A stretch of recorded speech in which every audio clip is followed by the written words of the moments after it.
দুলালুল কুরআন ইলমে নূরেরি মেলা HKM নূর মোহাম্মদ আরমান সাদি গড়ার স্বপ্ন বেলা। আকাশের ওপারে আকাশ থাকে আর আলোর ওপারে থাকে আরো উজ্জ্বল কোনো নক্ষত্র। আজ আমি এমন এক নক্ষত্রপুঞ্জের গল্প বলবো যাদের জীবন জুড়ে রয়েছে শুধু পবিত্র কুরআনের সুর আর দ্বীনের খেদমত। মরুভূমির বুকে এক পবিত্র সুর। গল্পের প্রথম অধ্যায়টি শুরু হয় সুদূর আরবের পবিত্র মাটি থেকে। দীর্ঘ 22টি বছর, একটি দীর্ঘ সময়। দাম্মামের কাতিব আলজিস মসজিদ আজ যার তিলাওয়াতে মুগ্ধ, তিনি হলেন আলহাজ হাফেজ কারি ইসমাইল হোসেন দুলাল। মরুভূমির তপ্ত হাওয়ায় তিনি বয়ে এনেছেন জান্নাতি বাতাসের আমেজ। তার নিষ্ঠা আর তাকওয়ার সুবাস আজ দাম্মামের আকাশ ছাড়িয়ে বাংলার প্রতিটি ঘরে ঘরে।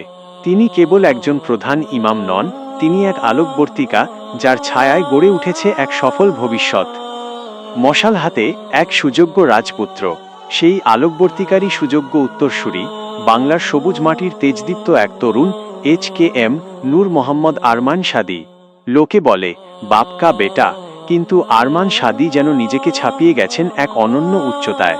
পিতার মশালটি হাতে নিয়ে তিনি আজ গাজীপুরের আবুল হাসেম কেন্দ্রীয় মসজিদের প্রধান ইমাম এবং মৌলভীবাড়ি জামে মসজিদের খতিব।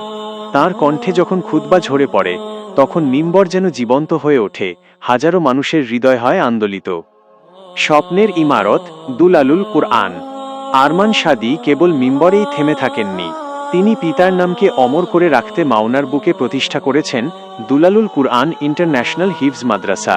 ফাউন্ডিং ডিরেক্টর হিসেবে তাঁর সুযোগ্য নেতৃত্বে এই মাদ্রাসাটি আজ কেবল একটি প্রতিষ্ঠান নয়, বরং এটি একটি আধুনিক আধ্যাত্মিক দুর্গ, যেখানে প্রতিটি শিক্ষার্থীকে গড়া হচ্ছে কুরআনের প্রকৃত হাফেজ হিসাবে। শিল্পের ছোঁয়ায় দ্বীন প্রচার।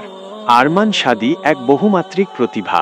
তিনি যখন দেশ জুড়ে ইসলামের বাণী নিয়ে আলোচনায় দাঁড়ান, তখন তিনি একজন প্রখর ইসলামিক স্কলার।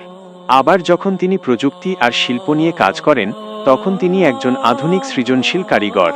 আধুনিক শিক্ষা, প্রযুক্তি আর ইসলামের এই বিরল সমন্বয় তাঁকে করে তুলেছে এক আইকনিক ব্যক্তিত্ব।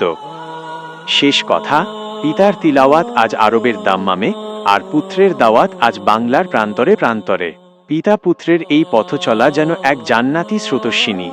আরমান সাদি আজ এক সার্থক পিতার গর্বিত সন্তান এবং এক উজ্জ্বল ভবিষ্যতের কারিগর।